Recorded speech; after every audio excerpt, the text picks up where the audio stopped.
Profile of a foreign terrorist organization. The Palestine Liberation Organization will be the topic of this presentation. The most common symbol or moniker for the PLO is present on your screen. The PLO is classified as an international nationalist organization. The primary doctrine or ideology of the PLO is to reclaim Israel as part of the Palestine state through violent means if necessary. The dominant manuals would be the Palestine National Charter and the resolutions of the Palestine National Council. The PLO as an organization is the head of an umbrella of Palestinian terrorist organizations of approximately 6 groups.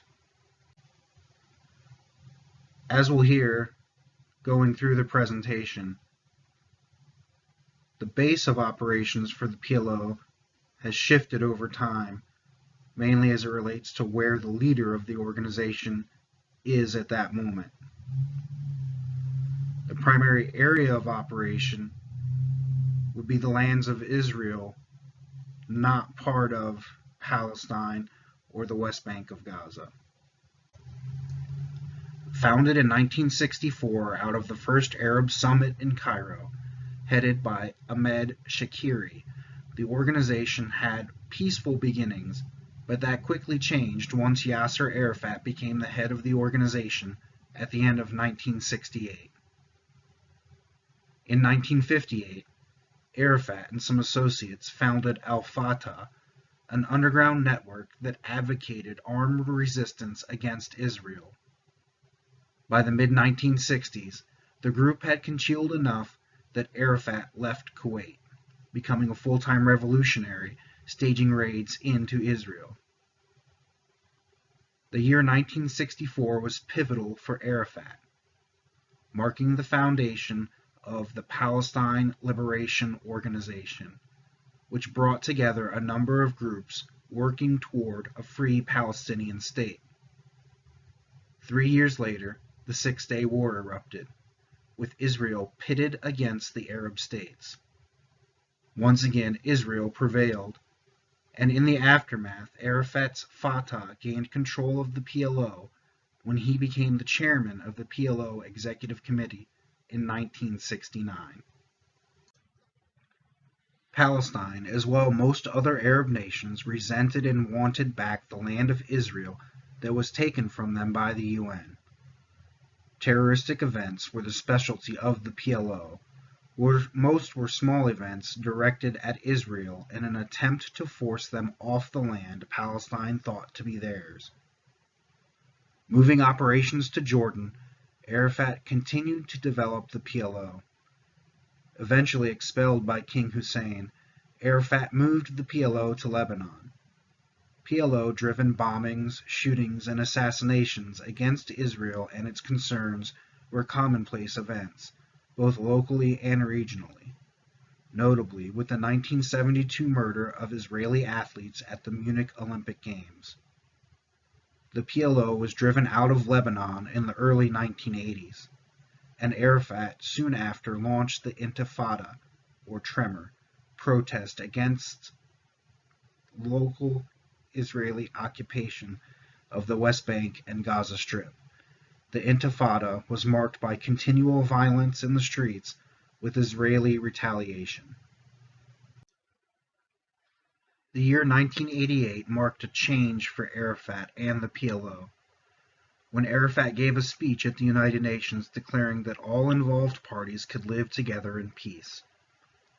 The resulting peace process led to the Oslo Accords in 1993, which allowed for Palestinian self-rule and elections in the Palestinian territory, in which Arafat was elected president. In 1994, Arafat and Israel's Shimon Peres and Yitzhak Rabin all received the Nobel Prize for Peace, and the following year they signed a new agreement, Oslo II, which laid the foundation for a string of peace treaties between the PLO and Israel, including the Hebron Protocol in 1997, the Wye River Memorandum in 1998, the Camp David Accords in 2000, and the Roadmap for Peace in 2002. Regardless of the treaties and the best-laid plans between the two parties, peace was always elusive, and after issuing a second intifada in 2000, and the terrorist attacks of September 11, 2001, Arafat was confined by Israel to the headquarters in Ramallah. The organizational hierarchy or structure of the PLO is complicated based on the fact that it is a nationalist or state-run organization. The PNC, or Palestine National Council, is the highest decision-making body of the PLO.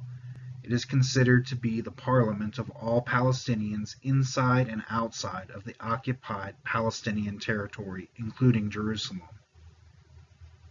The PNC normally sets PLO policies and elects the executive committee. The PNC also elects a speaker, 2 deputies, and a secretary, who make up the bureau of the council.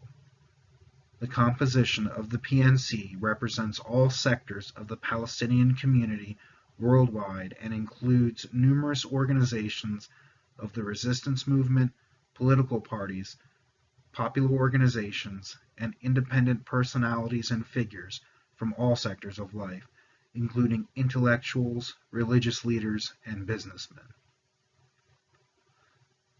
The Central Council, which was established by the PNC in 1973, is the second leading body of the PLO. The Council functions as an intermediary body between the PNC and the Executive Committee. At present, the membership stands at 124, including 15 representatives from the PLC.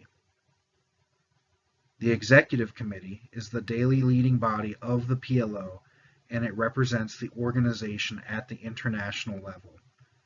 The committee is elected by members of the PNC and is responsible to the PNC.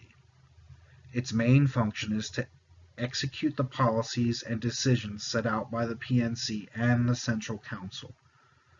The committee is also responsible for adopting a budget and for overseeing the functioning of the departments of the PLO, the responsibilities of which are distributed amongst its members. Decisions of the committee are taken by a simple majority. Its membership stands at 18, including its chairman. The Palestine National Fund is managed by a board of directors and by a chairman who is elected by the PNC and who automatically serves on the executive committee. The other members of the board are appointed by the executive committee, with a maximum of 11 members.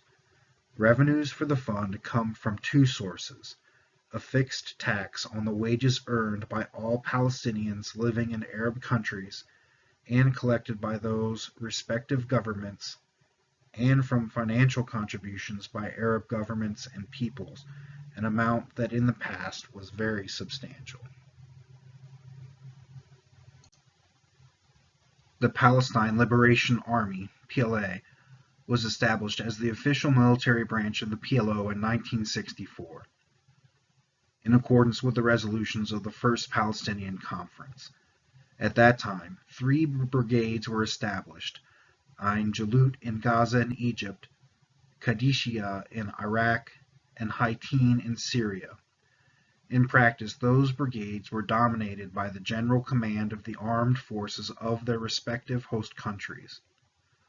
Over time, however, changes were made to the PLA structure, including, for instance, the establishment in 1968 of commando units in Gaza to fight against the Israeli occupation, known as Popular Liberation Troops. With the establishment of the Palestine National Authority, or PNA, in the mid-1990s, important parts of those brigades were absorbed into the PNA security forces. The PLA is known for guerrilla warfare, organized military movement, as well as suicide-type bombings. It seems to come down to what is available and viable.